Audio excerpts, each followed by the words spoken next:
Ele foi o discípulo mais próximo de Jesus Cristo. Ele o negou 3 vezes. Também andou sobre as águas junto com o Senhor, e sua fé falhou. Mas quando ele fixou seu olhar, sua caminhada em Jesus, aí sim se converteu de verdade e pregou para muitas pessoas, e as pessoas se converteram. Ele tornou-se o líder da Igreja de Cristo. Os erros de Pedro nos ensinou que, através dos nossos erros, podemos seguir em frente e olhar para Cristo para ter uma vida com sabedoria, uma vida com sucesso no caminho do Senhor. Vamos lá refletir? Este dia com Deus está escrito. Reflita, assista e compartilhe, pois para muitas pessoas somos a única Bíblia. Pense nisso. Vamos ser luz, vamos ser amor por onde passar. Vamos ouvir.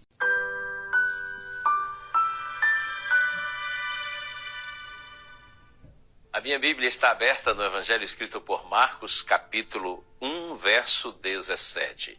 Jesus lhes disse: venham comigo, e eu farei com que sejam pescadores de gente. Um chamado de Jesus: venham comigo, e eu farei com que sejam pescadores de gente. Sabe, quando leio essa passagem, não tem como não pensar na figura do discípulo Pedro. A vida de Pedro é uma história de muito aprendizado.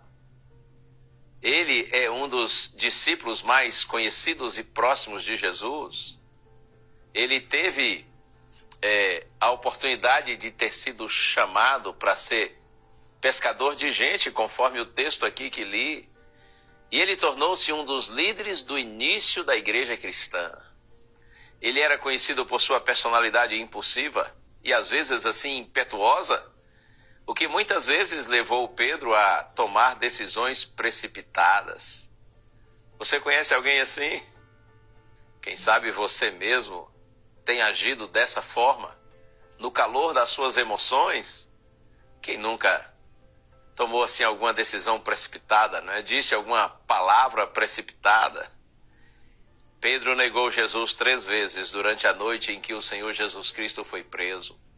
Mas depois disso, ele foi restaurado por Cristo e tornou-se um líder corajoso da igreja cristã. Que mudança, que transformação da fraqueza para a liderança. Uma das passagens mais marcantes de sua vida ocorreu exatamente quando Jesus o chamou para caminhar sobre as águas. Ele inicialmente teve a coragem, teve fé para sair do barco e andar sobre as águas em direção a Jesus, mas quando ele se distraiu com as ondas, quando ficou com medo da fúria do mar, do vento, então está escrito que Pedro começou a afundar.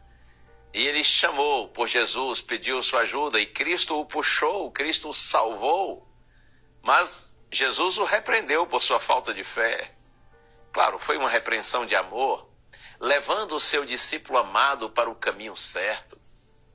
Essa história ilustra a importância da fé em nossa vida cristã. Pedro teve a coragem de sair da sua zona de conforto e confiar em Jesus, mas sua fé falhou quando ele começou a focar nas circunstâncias ao seu redor. Isso serve para todos nós. Em vez de focar em Cristo, nós focamos muitas vezes nos problemas das pessoas, nos problemas da igreja, nos problemas do pastor, do vizinho, dos nossos parentes, enfim.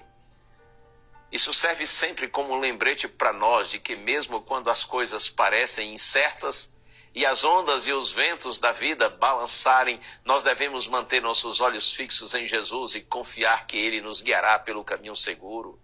Quando Pedro entendeu o foco, ele recebeu um presente do céu e ele passou a ser usado por Deus para pregar sermões poderosos. Nesse dia o Espírito Santo foi derramado sobre os discípulos e Pedro teve a coragem de falar para uma multidão sobre Cristo, apesar da oposição e dos riscos envolvidos. Tinha muita coisa em jogo ali. As ondas voltaram a atormentar Pedro. A oportunidade de negar Cristo estava à sua frente, mas o seu coração não estava mais só. Agora ele estava cheio de Deus e cheio do Espírito Santo. A Bíblia diz que o sermão de Pedro resultou na conversão de centenas de pessoas e foi o começo da igreja cristã. A vida de Pedro é um exemplo encorajador de como Deus pode usar aqueles que têm fé e coragem para fazer grandes coisas em seu nome. Apesar de suas falhas, Pedro se tornou um verdadeiro pescador de gente, um pescador de homens. Ele atendeu o chamado do Senhor e, não obstante as suas limitações, foi vitorioso. Deus lhe abençoe. Vamos juntos também cumprir essa missão. Deus pode nos usar para a sua glória, para a salvação de pessoas. Vamos orar? Senhor, é confortante saber que, apesar das deficiências e falhas de Pedro, ele resolveu colocar-se inteiramente nas tuas mãos e foi usado de uma maneira tão grandiosa. Da mesma forma, Senhor, usa-nos também para a tua glória, para que através do nosso exemplo e palavra as pessoas possam te conhecer, te amar e possam alcançar a salvação. É a nossa prece em nome de Jesus. Amém.